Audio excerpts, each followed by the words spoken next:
கஸ்டமருக்குலாம் ஒரு இன்னொரு நியூஸு. எத்தனை பேர் நீங்கள் ஆட் பண்ணியிருப்பீங்க, எத்தனை பேர் ரைட் போயிருப்பீங்கன்னு தெரியாது. We are announced track day. Track day announce பண்ணியிருக்காங்க. தெரியுமா ட்ராக் டேன்னா என்ன தெரியுமா? யாராவது மூவ் பண்ணியிருக்கீங்களா? ட்ராக் டே யாராவது பார்ட்டிசிபேட் பண்ணியிருக்கா? ட்ராக் டே யார் பண்ணியிருக்கீங்க? இது செகண்ட் லெவலா தேர்ட் லெவலா நீங்க போறது? செகண்ட் லெவல் போறீங்க. இதுல வந்து 2 லெவல் இருக்கும். ட்ராக் டே அப்படின்றது நீங்க எல்லாரும் உங்க வண்டியை வச்சிருக்கீங்க. நம்ம எதில் ஓட்டுறோம்? ரோட்ல ஓட்டுறோம். நம்ம வண்டியை ட்ராக்ல ஓட்டினா எப்படி இருக்கும்? ட்ராக் மீன்ஸ் என்ன ட்ராக்? எம்ஆர்எஃப் ஓட race tracking. MRF race course இருக்குல்ல, அவங்க ட்ராக் வச்சிருக்காங்க. இப்போ ஃபார்முலா 2 நடந்தது அங்கே தானே? ஃபார்முலா இப்போ 2 நடந்தது, பைக் ரேஸ் ஃபார்முலா 2 நடந்தது அங்கே. நம்ம ஸ்ரீபெரும்புத்தூர் இங்கே தான் இந்த கோர்ஸ்ல தான் நடந்தது ட்ராக்ல.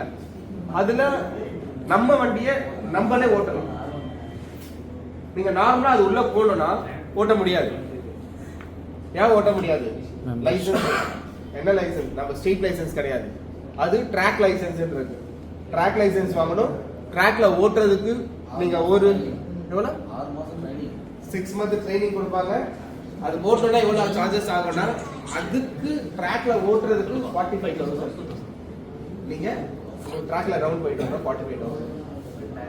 அதுவும் உடனே கொடுத்துட மாட்டாங்க. லைசன்ஸ் இருக்கணும், 6 மந்த் ட்ரைனிங் இருக்கணும். ஆனா இத யமகா வந்து என்ன பண்ணுதுன்னா, ட்ராக் டே வந்து நம்மளுடைய ப்ளூ ஸ்ட்ரீக் ரைடருக்கு பண்றாங்க. உங்க வண்டியை அவங்க செக் பண்றாங்க. யமகா டீம் நிறுத்துவீங்க, ஃபுல்லா செக் பண்ணிட்டு வாங்க. இது கம்ஃபர்ட்டா இருக்கா, வண்டி கண்டிஷனா இருக்கா. ஆயில் மாத்தணும்னா என்ன பண்றாங்க? உடனே காசு வாங்குறாங்களா? உடனே மாத்திடுவாங்க. இவர் ஆல்ரெடி ட்ராக் ஓட்டுனவர்.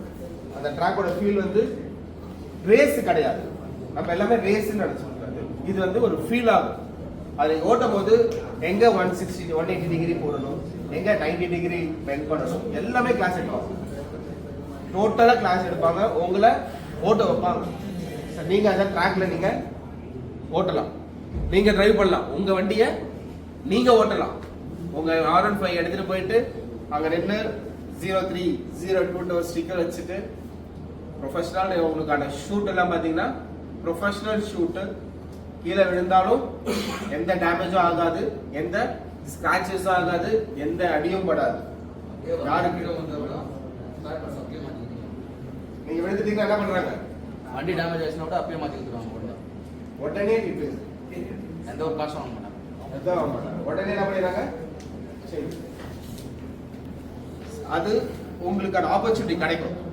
சரிங்க சார், எப்படி ஃப்ரீயா சார் 45,000 50,000 கொடுத்தலாம் என்னால் போக முடியாது சார், லைசன்ஸ் இல்லை அப்படின்னா, நீங்கள் ரோடு லைசன்ஸை வச்சுக்கிட்டு அவங்க கேட்குறது ஒரே ஒரு விஷயம் தான். என்ன கேட்பாங்கன்னா, எவ்வளோ ஸ்பெண்ட் பண்ணலாம்னு இருப்பீங்க? 45,000. அந்த ட்ராக்ல ஓட்டணும்னு ஏதாவது யோசனை இருக்காது. டிவியில் பார்த்துருப்போம், ட்ராக்ல பெண்டை போட்டு போகிறாங்க. அது மாதிரி நம்ம வண்டி ஓட்டணும்னு ஏதாவது தோணி இருக்கா? அப்படி ஓட்டணும்னா எவ்வளோ சார்ஜஸ் ஆகும்னு ஏதாவது ஐடியா இருக்கா? இது ஐடியா இருக்கா? எவ்வளோ இருக்கும்? அவங்க 45,000 கேட்பாங்க, நம்ம எவ்வளோ பண்ணலாம்?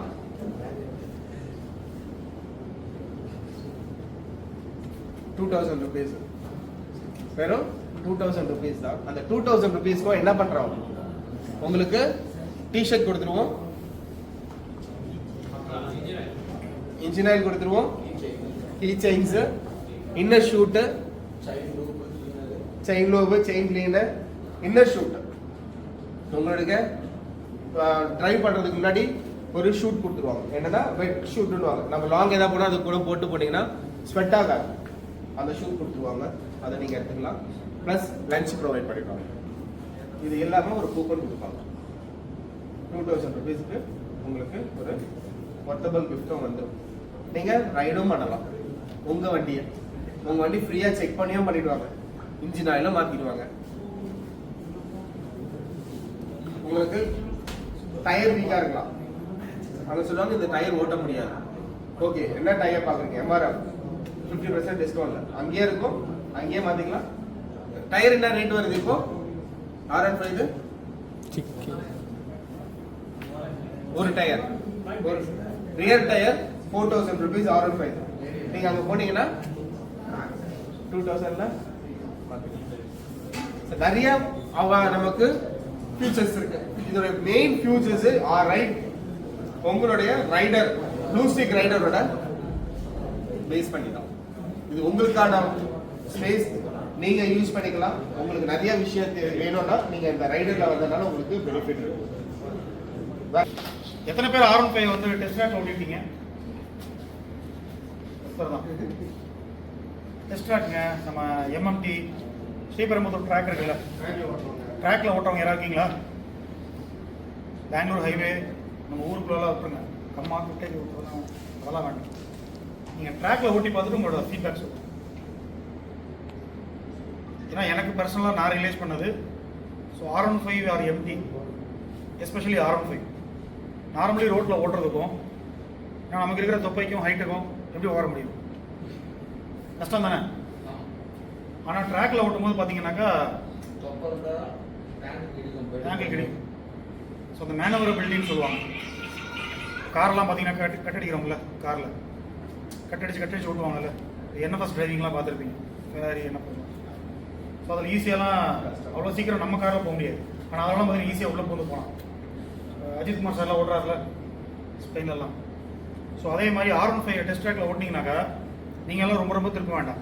இப்போ நம்ம ரொம்ப வளர்ச்சியில் ஒடிச்சு திருப்புவோம்ல, சம்டைம்ஸ் ஒரு கட்டத்தில் வந்து இடிக்கும், ஃபோர்க் வந்து இடிக்கும்ல.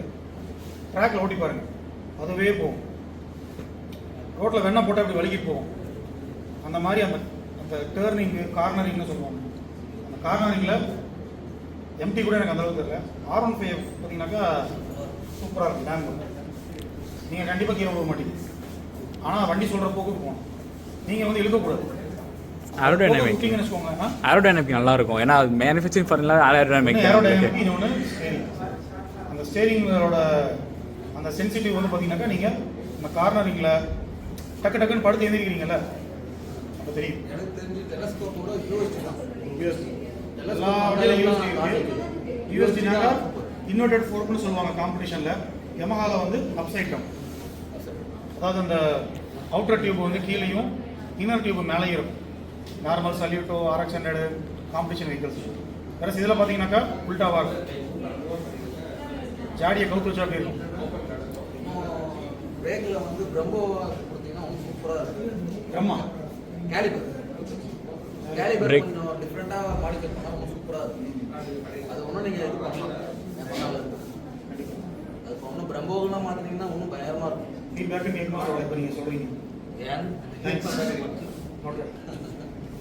கேலிபரா மாற்றணுமா? ஆமாம், கேலிபர் நீங்கள் இன்னும் கொஞ்சம் அட்வான்ஸாக பண்ணலாம்.